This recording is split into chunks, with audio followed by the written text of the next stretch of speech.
I'm Dennis Dossert, host for Understanding Government. This is a special show, and our guest today is Senator Ted Kennedy for the 12th District. Now, the 12th District includes Madison, Guilford, Killingworth, Brantford, North Brantford, and Durham. Welcome, Ted. How are you? Thank you very much for having me on the show, Dennis. I really appreciate the opportunity. It's great to be here on Guilford Community Television. Can you tell us something about the journey that brought you to Brantford? Well, I've been living in Connecticut for about 30 years. I first came to Connecticut as a student undergraduate at Wesleyan University when I was 17 years old, and really have never left. After college, I worked briefly in a disability policy office in Boston, but returned to become a student, get a master's degree at the Yale School of Forestry and Environmental Studies, where I met my wife and been living in Connecticut ever since. Went on to the University of Connecticut School of Law, and really love this area. And since the very first time I stepped foot in Brantford, I said, this is the place I want to live and bring up my children. And what have you been doing as a career until now? Well, as a lawyer. But. Yeah, as I said, I am very, part of my life story, Dennis, you may know this, is when I was 12 years old, I was diagnosed with a rare form of bone cancer, and I lost my leg to cancer, and it really, became the defining moment of my life, and really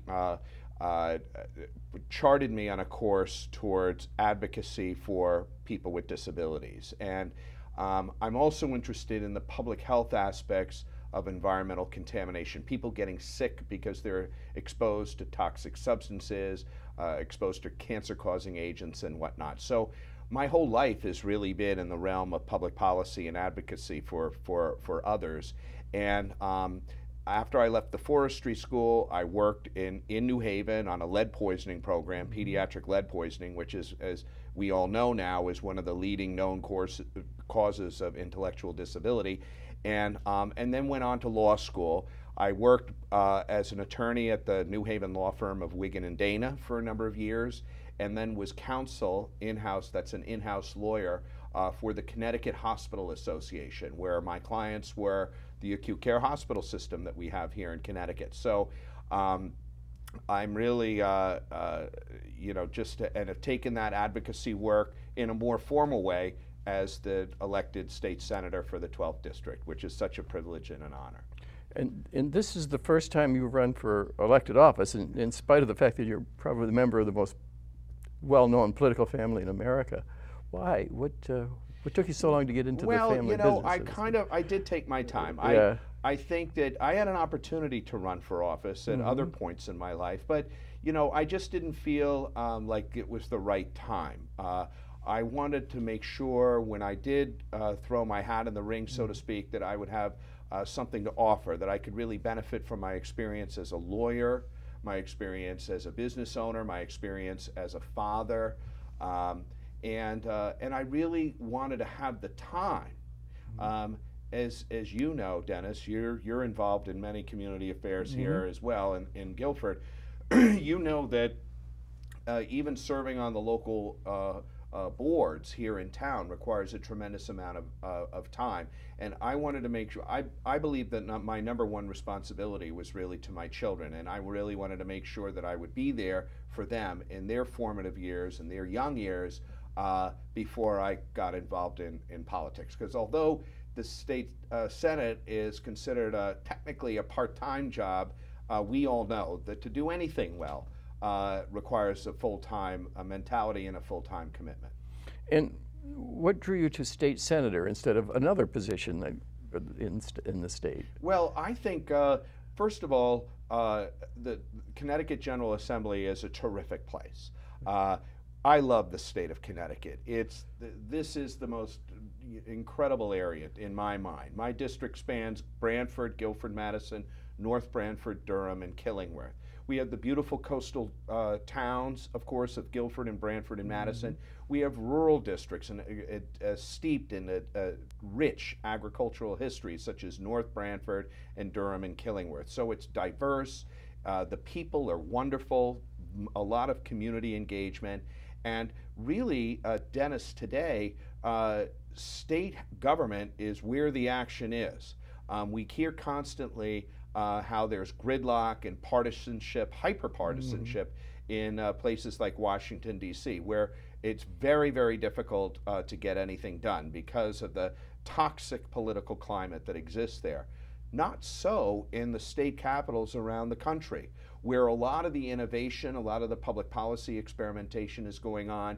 And just for example, as Senate Chair of the Environment Committee, I'm in charge of all environmental legislation that passes through the General Assembly. And in the last 2 years, we've passed over 38 bills related to clean water, farmland preservation, toxic substances on our school grounds, pollinator health, I mean, animal cruelty. The list goes on and on and on, that are really models for the rest of the country and indeed the federal government. And we've been able to do that because we are able to work in a collaborative way in the legislature, unlike many other parts of government. So I saw, of course, there was the retirement of longtime serving state senator Ed Meyer, who's a Guilford resident, of course. So his retirement, created an open seat, which was an opportunity for me to finally run for office, and I'm really glad I did so. You're already the chair of a committee. And Yes. that's interesting, because one of the questions I had next is, do you have any adjustment problems in your first month as state senator? But apparently you adjusted very well. Well, look, I've been involved in advocacy my whole life. I'm an attorney, I think, which helps a lot when you're, part of a law writing group such as the General Assembly. It's not necessary, but it's certainly very helpful. And so I'm familiar with the demands that politics has and the requirements of the job.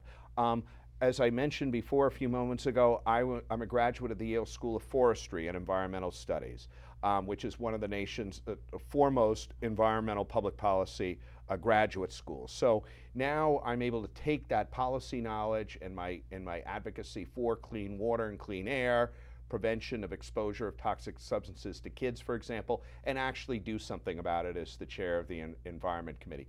That takes up a lot of my time, being the chair of a committee, because I'm responsible for organizing all the legislation passing through. We had about 300 proposed bills, of which each of the last 2 years, of which we had public hearings on about 60.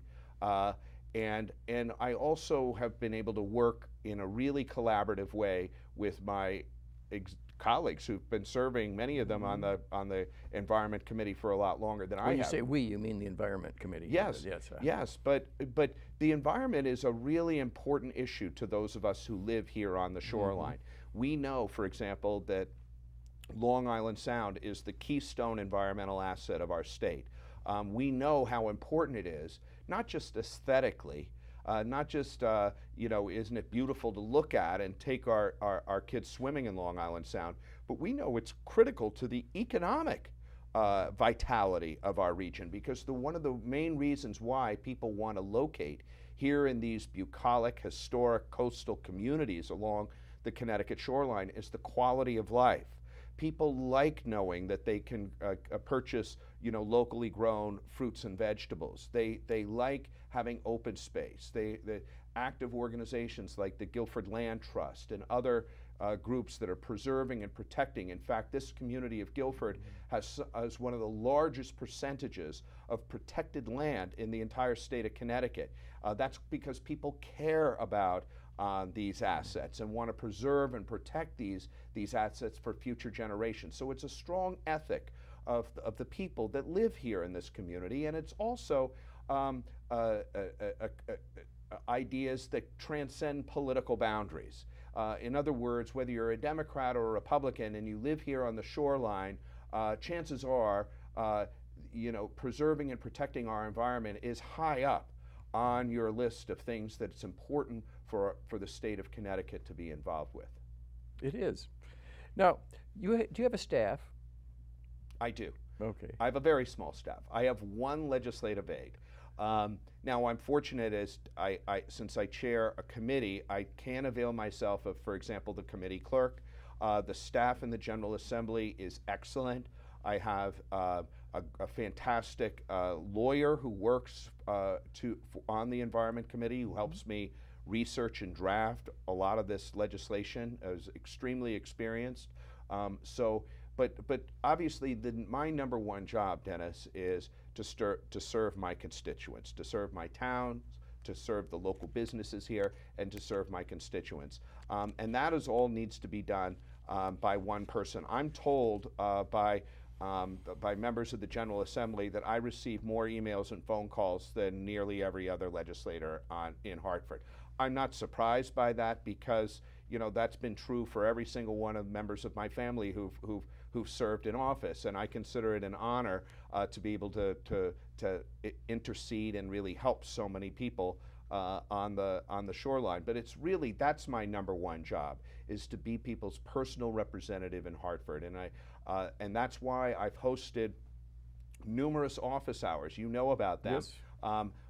Nearly one a month in all of these different towns, most often at the public libraries, which are such assets to our communities, where people can come, share with me personally their situations, and actually they've been the sparks of a lot of my legislative initiatives, these personal conversations that I've had with literally thousands of people from the 12th District. And this is how you identify the needs of the state so that you can propose legislation, of by course, talking to all these people. I mean, look, I have my own ideas as an environmentalist, as a person with a disability who's been very active in trying to expand the rights and opportunities of people with disabilities. As a healthcare lawyer, I see a lot of changes in the healthcare system. I see a lot of waste and inefficiency, and I ran for office because I wanted to fight against all that waste and inefficiency. We need to do that.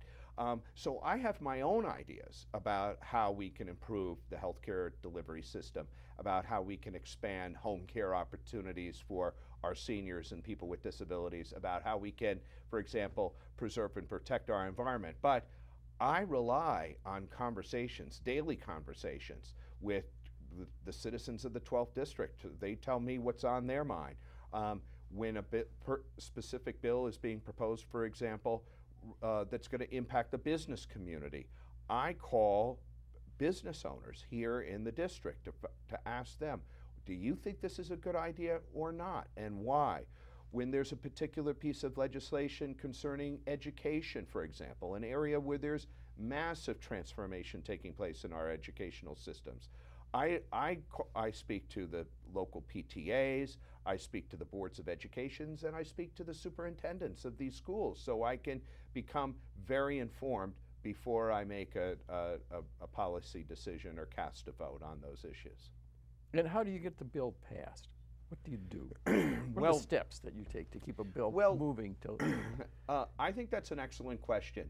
As I mentioned before, just in the Environment Committee, which I serve on the Public Health Committee and the Transportation Committee as well, but the Environment Committee, since I do chair that committee, that's my primary area of responsibility, we had, anyone can propose a bill on any issue. They write to me saying, "Dear Mr. Chairman, would you please consider legislation on whatever the issue is?" And then we what's called screen it. I sit with my House chairman, as well as the two ranking members, the two Republicans, Clark Chapin and John Shaban, and we screen these bills. We talk about, is this an area that we can develop consensus around, or is this going to be an overly political issue, or is this an issue that we don't feel like we can get broad consensus on this certain topic? And that's what we do. I'm proud to say that all 38 of the bills that we have written and passed from the Environment Committee have all been passed with overwhelming bipartisan support, most of them unanimous support. Now, the way that happens is working together collaboratively as a team to try to accommodate other people's points of view. I'm not one that believes that it should be my view and my view only, and that I try to cram things through the Environment Committee, for example, on a party line vote. That is not the way, that's not, first of all, not what the citizens of the 12th District want, in my view, and it's not good for the state. I think in order to solve the problems of our state, we need to form consensus, common sense solutions around these issues that we face. And so consequently, how these bills get passed is we have certain ideas about particular bills. For example, this year we passed, again, broad bipartisan support, the most comprehensive pollinator health bill in the country. Now, people may not realize that the state of Connecticut, like many other states in the country, have experienced a dramatic decline in wild and managed honeybees. In fact, in the last 2 years, we've lost nearly 70% of all bees. Now, these are beneficial insects, these pollinators. They're required to pollinate nearly 80% of all the food that we consume. Now, we live in an agricultural community, so, for example, Bishop's Orchards or some of the other farms up in Durham and throughout in North Branford, they rely on pollinators, on bees. So for example, we work very collaboratively with trying to find the best ideas, working with scientists from the state, talking to literally dozens and dozens of people about what do we think would be the most effective way to address the pollinator death problem that we have and to enhance that issue.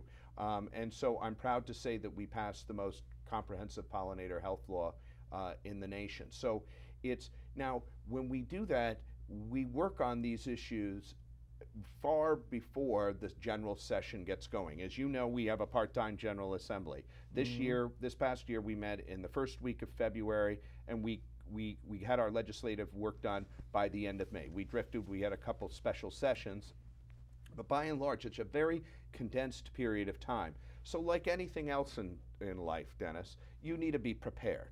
And I'm already now, thinking about and preparing for the legislative issues that I may want to pursue next term, because you just can't walk into the State House in the first day of office and then come up with a brilliant legislative idea. You need to work with the different groups that will be affected. For example, the State Park Organization. If you want to pass a bill trying to enhance the fiscal sustainability of state parks, well, you've got to talk to the people who are involved with the state parks. You need to talk to the Connecticut Park and Forest Association, the Friends of Hammonasset. You need to get all the different constituency groups that maybe have an idea and can also be the grassroots support that you need to get these issues brought to the up to the top of the ladder in terms of legislative priorities. You mentioned that it's a part-time job. Yes. And what do you get paid for the job? Well, the base salary is $28,000 a year. So it's a little bit more than the House, because I think Sean told me his was 25, I believe. Well, there are, for example, since I'm a committee chair, I get a little bit more, but it's not a tremendous amount of money. It would certainly be difficult to support a family, but then again, it's a part-time legislature, and quite honestly, I think it's good that we have a part-time legislature, because it allows the legislative process to be open to many people from various different walks of life. For example, there is a member on the Environment Committee who works for Federal Express, and he frequently shows up at the Environment Committee hearings with his Federal Express jumpsuit on, having driven all night long, delivering packages for Federal Express. We have small business owners and other people who own restaurants, people involved in all different kinds of activities, right? And so they bring with them to the legislature, many different perspectives. These are not career politicians. These are people who have things going on in their outside life. And I think that the people of Connecticut honestly benefit from that perspective. So they're not all lawyers. Not all lawyers. There are a lot of lawyers like myself, because it obviously takes a certain type of job that would allow you, and I'm thankful to my law firm for giving me the kind of flexibility that I need to serve in the legislature and really be gone for 2 or 3 months in a concentrated period of time. So it takes a very understanding, takes a very understanding boss at your regular job. Now, I understand that you're a whip. Yes. What's a whip? Well, it's a lot less impressive than it sounds, Dennis. A whip is really somebody who is responsible for counting votes and quote unquote whipping up the votes. So, for example, there is a function when you're going to pass a piece of legislation. Perhaps it's a more controversial piece of legislation. It's important before you bring a bill up for a vote that you know how many votes you have, right? Who's going to vote for it or who's going to vote against it. The last thing you want to find out is when bringing a proposal up, whether it's at the committee level or on the floor, and find out that your proposal has no votes or a lot fewer votes than you want it to. Because obviously, if I know that a proposal of mine does not have the votes, forget about the Republican votes, maybe it doesn't even have enough Democrat votes, right, to get a proposal through.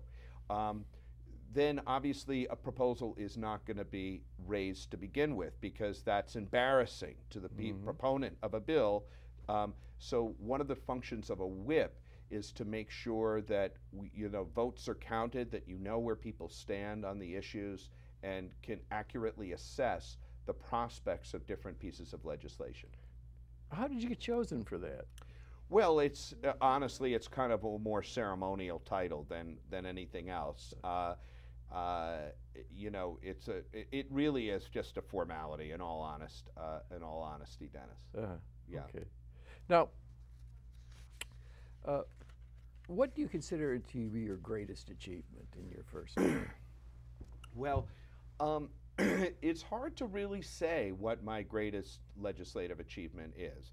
I think the thing that I'm most proud of is being able to work so collaboratively with all of my colleagues. And that ethic that I've brought to office. Of course, I'm a Democrat. I'm proud to be a Democrat. But I also believe that legislators, the primary function of a legislator is to find accommodations for other people's points of view in order to make progress on a particular issue. And that's how we've gotten so many bills done in the Environment Committee. So we've passed the Long Island Sound Blue Plan. We passed the most... What's that? That's the Long Island Sound Blue Plan is finally making a scientifically based, data-driven analysis of all of the assets of Long Island Sound, okay? The business assets, the environmental assets, in order to develop a plan for Long Island Sound. We don't have a plan for Long Island Sound. There's recreational uses, there's commercial uses like agriculture. There's obviously, a vested interest in clean water. There's a commercial fishery.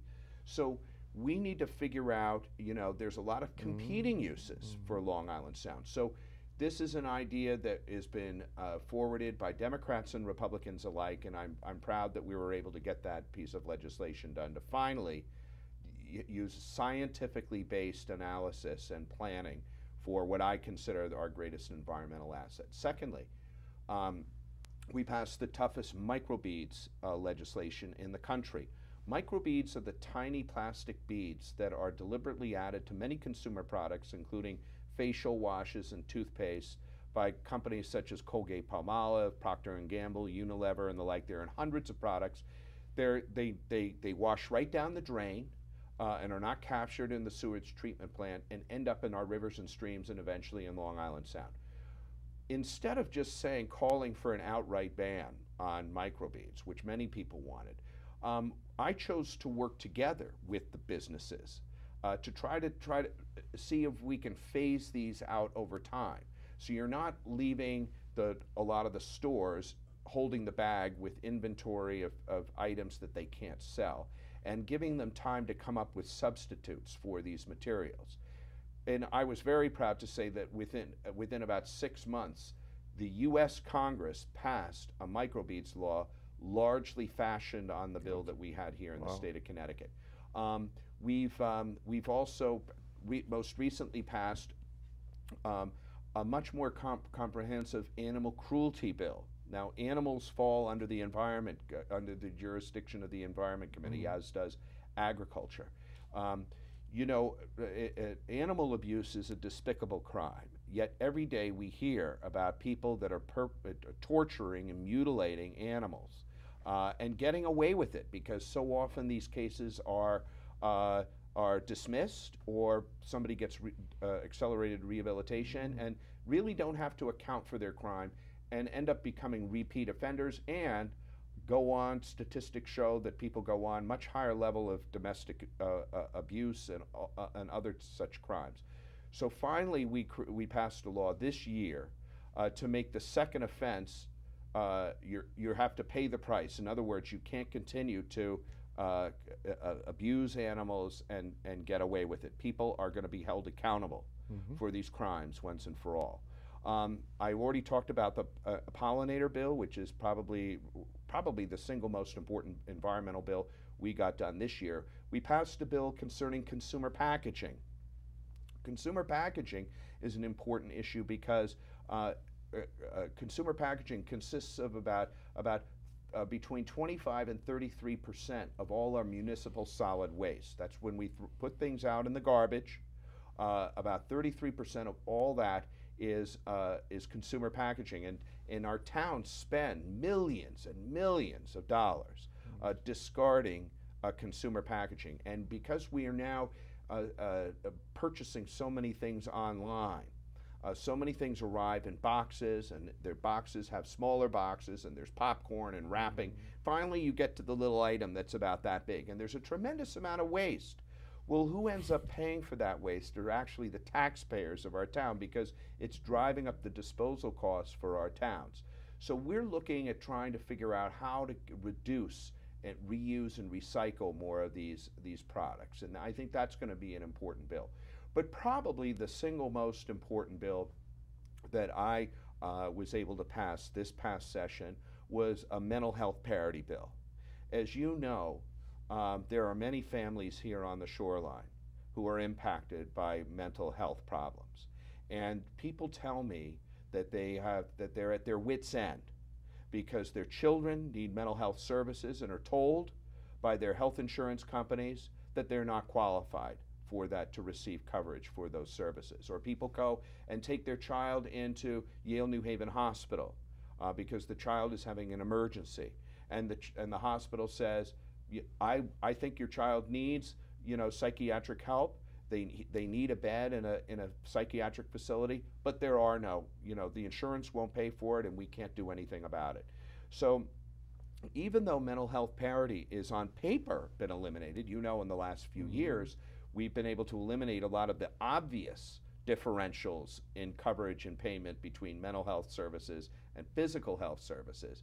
The reality is the pre-authorization and the denials and coverage, in my view, for mental health services, these are substance abuse, addiction services, mental health services, far exceed the denials and coverage issues for, say, cancer, diabetes, or orthopedics. But we're going to find out once and for all, because what my bill does is require health insurance companies to disclose the amount of pre-authorizations and coverage denials for mental health services versus physical health services. And that, I think, is going to finally tell us whether or not we do have a mental health policy parity problem here in the state of Connecticut. And what do you consider to be the most important issue? That one facing the state today? Is that? Well, no, clearly, Dennis, the number one issue we have, I think everyone would agree, is jobs and the economy. Okay.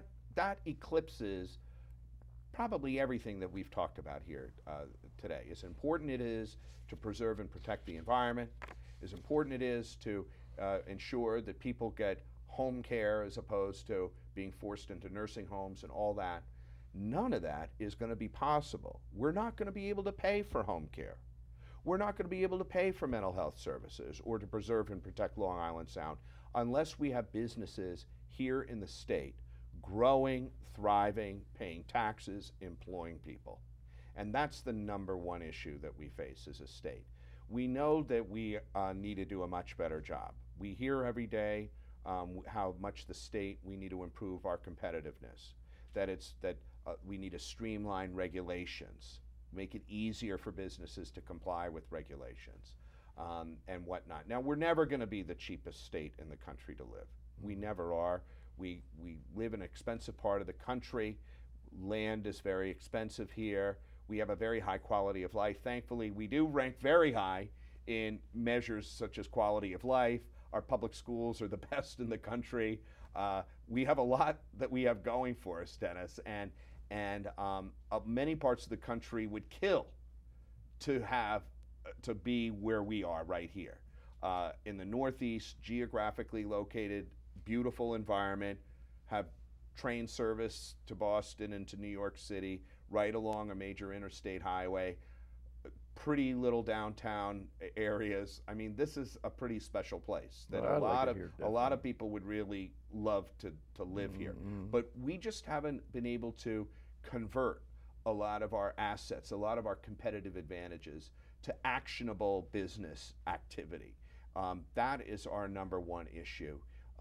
And that, along with a lot of the stress that, since the last recession, we haven't fully recovered from that recession. It was a global recession. And now, the jobs that have returned just don't pay the same amount as the ones that we lost during the recession. So the state government is under stress, families are under stress, and businesses in our communities are under stress. That is the single most important issue that faces the state. And is there anything else that you'd like to add before we close? No, except that, well, look, it really is a privilege and an honor to be able to serve the people of the 12th District. Every single day, I'm just amazed by the friends that I have, the work that people do in community organizations across the district. This is such a great place. So it really, I know we can solve these problems. I've faced a lot of adversity in my life myself. And I know that we need to adapt to the new situation. We can't be afraid of the future, Dennis. We have to analyze, adapt, and overcome these problems. I know we can do it, and I just think it's a great place to be. It's a terrific state. Because of our size, I think our problems are more manageable than if we lived in a much larger state. And it's just been a privilege and an honor to represent the people of the 12th District. Well, thank you very much. Thank you, Dennis.